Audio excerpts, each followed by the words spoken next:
बड़ी अंदर की बात है कि आप लोग दिन भर साधन करते हैं, लेकिन जब आप शयन करते हैं तो असावधान हो जाते हैं। बस वहां आपको समझना है, शयन का समय आप अंतिम समय समझो। उस समय इधर उधर देखो मत, इधर उधर चिंतन मत करो। बहुत सूक्ष्म बात है। आपकी रात पवित्र जाएगी, आपकी रात भजन में जाएगी, और आपकी रात प्रकाश में होगी, अंधकार में नहीं होगी। और ये गुरु कृपा से प्रारंभ में ही बात डाल दी गई थी कि सोने के समय जरूर बैठना है, शयन करने के पहले हमें बैठना है। कुछ बातें डिलीट करनी है, कुछ बातें पुनः स्थापित करनी है। बैठकर हमें अपनी दिनचर्या पर दृष्टि डालनी है। आज गलती क्या हुई, ये प्रारंभ में ही गुरुदेव भगवान संन्यास मार्ग में जिन्होंने हमें नैष्ठिक ब्रह्मचर्य का उपदेश किया था, उन्होंने ये बात डाल दी थी कि आपकी दिनचर्या कैसी हुई, आपको रोज जांचना है। उनमें से जो गलती हुई वो अपने दिमाग में बैठालना है। जो बातें आपके साधन के विरुद्ध है उनको नष्ट करना है। उनका नष्ट करना मतलब उनको स्वीकार ना करना होता है। जो गलती हुई आगे से ना हो, क्यों हुई ऐसा समझो, और ये सब करने के बाद एकदम शांत हो जाओ और भगवदाकार, जैसे कोई मरने पे नहीं होता, सारी वृत्तियां समेट लेता है और बस। अब शयन हमारा ठीक होना चाहिए। अपने लोगों से कुछ गलतियां हो रही, देखो कोई भी सत्संग में बात होती है तो कहीं ना कहीं से तरंग आ रही है, वो हमें जरूरत है उस बात की, तो उसको संभालना चाहिए। अगर आप एकाग्रता पूर्वक सत्संग सुनेंगे तो आपको कभी प्रश्न नहीं करना पड़ेगा। आज अगर प्रश्न उठ रहा हो तो सुनते रहना, 1-2 दिन में उत्तर आ जाएगा आपके पास। वो तरंग आएगी, वो आपसे वही प्रसंग हटके आ जाएगा, एकदम प्रसंग से हटकर वो बात आ जाएगी।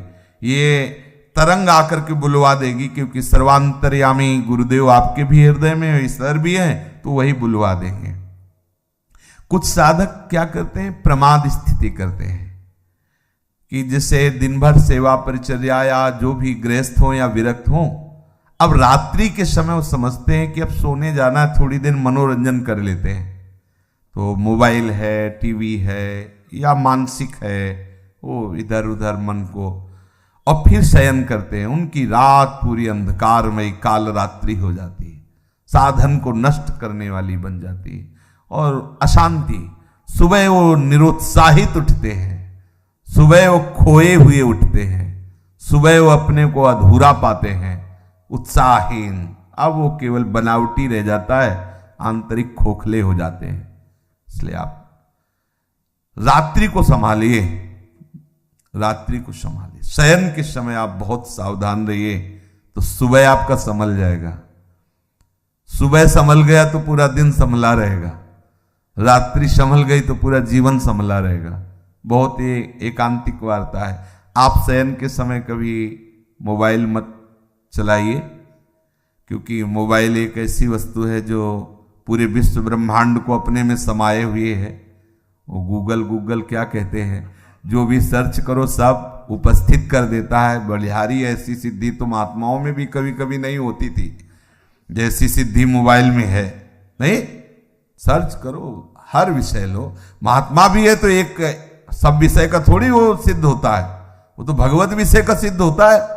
और जो मोबाइल है वो हर विषय का सिद्ध है। अब किधर भी सर्च, बोले राधा कृपा तो वो राधा कृपा कटाक्ष शुरू कर देगा, और वहां से सत्संग तो राधा केलिकुंज से सत्संग शुरू कर देगा, और कुछ भी तो और कुछ भी शुरू कर, जो चाहो। हाँ, हरि कृपा कछ दुर्लभ नहीं तो मोबाइल कृपा कछ दुर्लभ नहीं, जो चाहो सब।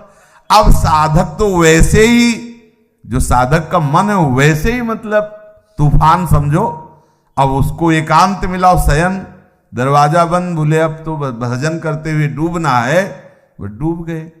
मोबाइल बहुत बड़ा सहयोगी भी है। जैसे हम गुरुजनों के वचन उसमें रखे हुए हैं, सत्संग, तो आप अगर मान लो बहिर्मुख हो रहे हैं उस समय, अब कुछ सत्संग अपने रखे जाते हैं कि ये सत्संग हमारे लिए औषधि है। जैसे खांसी की अलग दवा, बुखार की अलग दवा होती ना, ऐसे ही अपने लोगों को भी अपनी डायरी में, जैसे ना कि जब साधक को काम सताए तो कौन से सूत्र चाहिए, वो अपने तय कर लेते हैं कि ये बात इसको नष्ट करने। जब साधक को क्रोध सताए तो कौन कौन से सूत्र, जब हमारे अंदर ऐसी, तो वो सब, तो वो चीजें एक अलग होती हैं। तो मोबाइल मानो एक नई डायरी, उसमें आप अपना चयन कर सकते हैं कि 4 सत्संग शरणागति के हैं, 4 सत्संग ये वैराग्य के हैं, 4 सत्संग ये अनुराग के हैं। जब हमारा मन जहां विचलित हुआ तो ये हम सुन सकते हैं। तो अगर हम कुमार्गगामी प्रयोग करें तो बहुत बड़ा हमारे लिए हानिकारक है, और अगर सन्मार्ग में साधक के लिए वास्तुतः नहीं जरूरत है। अगर सही पूछो तो भगवत कृपा से नहीं जरूरत है। अब लौकिक ये सब व्यवहार की तो बात अलग ही है, वो क्या जरूरत नहीं है, वो गुरु कृपा से अभी तक प्रयोग में नहीं आया, अभी तक पास नहीं है। अभी लोग अपना रखते हैं तो ये लोगों के लिए ही रखते हैं, अपना करो, जो उनसे बात करो। अपने पास नाम रूपी मोबाइल है, उसको सर्च करो, जिसकी जानना चाहो जान सकते हो, जो जानना चाहो जान सकते हो। आप देखो ना, इसमें बहुत बड़ी सामर्थ्य है। जो अरे निकुंज का लाइव मोबाइल दिखा सकता है? नहीं दिखा सकता। सर्च करो, इस समय राधा प्यारी कैसे मुस्कुरा रही, भला दिखा दे। राधा प्यारी कैसे, ये राधा नाम सर्च करो, आपको दिखा देगा। राधा राधा राधा राधा राधा डूबो भाई। ये शयन के समय कुछ साधक गड़बड़ी करते हैं, चाहे गृहस्थ हो चाहे विरक्त हो। आपके पास मोबाइल है, आपके कमरे में टीवी लगी हुई है, मान लो आप गृहस्थ हो, आप ऐसा सब, तो आप शयन को संभाल लीजिए। शयन में गंदी बात नहीं होनी चाहिए, गंदे दृश्य नहीं होने चाहिए। ये जो गृहस्थी में संतानोत्पत्ति की भी बात है, वो एक संयम से है, शास्त्र संयम से है। वो केवल भगवत आराधना मात्र है, अपनी वासनाओं की पूर्ति के लिए नहीं।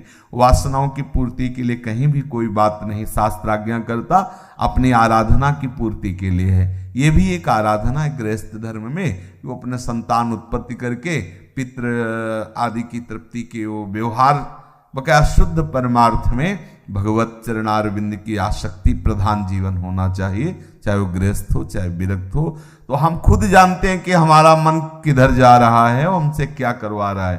ये प्रार्थना है सब साधकों से, विनम्र प्रार्थना है कि आप अगर एकांत में ऐसा कुछ दृश्य देखते हो, ऐसा कुछ करते हो, तो आप ना करें।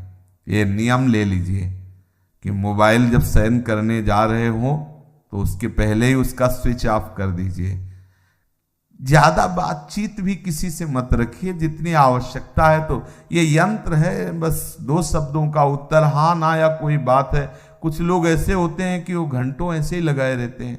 साधक कैसे बात करेगा इतनी देर, कैसे बात कर सकता है? उसका तो चिंतन छूटेगा। हाँ ना में उत्तर दे लो, चलो कोई अगर व्यवहार के लिए आपके पास यंत्र है, लेकिन किसी किसी को देखते थे चिपके ही रहते हैं इसमें मोबाइल में। हाँ और क्या ये है? छोड़, नाम जप कर, भगवत चिंतन कर, लीला कथा में डूब, ये क्या और उसमें लगे हुए है। हाँ, सावधान रहिए इन यंत्रों से, जितना हमें आवश्यक हो। वैसे बिल्कुल आवश्यक नहीं है, लेकिन आवश्यक हो। आप दूर देश में रहते हैं, दूर रहते हैं, भगवत कथा आदि के लिए नाम न छूटे। और शयन के समय नाम में, भले 1 मिनट बाद आप सो जाते हैं, लेकिन नाम का ऐसे ध्यान करते हुए उसका फल होगा। आप नाम के ध्यान में ही जगेंगे। देख लेना, ये मतलब अनुभूत विषय है। अगर नाम में आप डूबते हुए शयन कर रहे तो आप जागेंगे नाम। और नाम में जो डूब कर शयन करता है वो लीला में जाता है, वो भी निद्रा में नहीं जाता। पक्का समझना।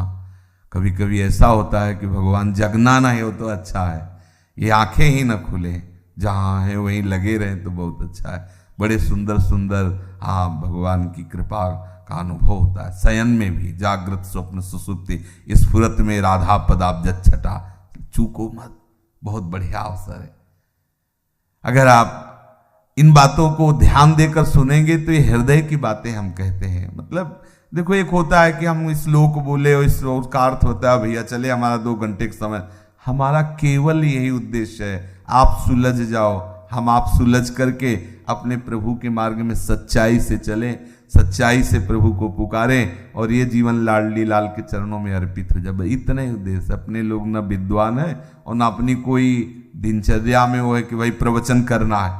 अपने हृदय की बातें आपस में कर लेते हैं और सुलझ जाते हैं और प्रिया प्रीतम तक चलते हैं। बस बात इतनी है, यहाँ की जो चर्चा है ना, बस वो इतनी है कि हम आपस में समझें कि हमारी गलतियां कहाँ हो रही, हमारे भजन में त्रुटि कहाँ हो रही, हमारा भजन का जो प्रभाव है वो हम पे लागू क्यों नहीं हो रहा है। हम सावधानी पूर्वक अगर चलें तो बहुत जल्दी हम परमानंद में डूब जाएंगे। ये जहाँ जहाँ हमारा मन जा रहा है वहाँ से हटाना होगा, हमें प्रिया प्रीतम के नाम बल से प्रिया प्रीतम में लगाना होगा।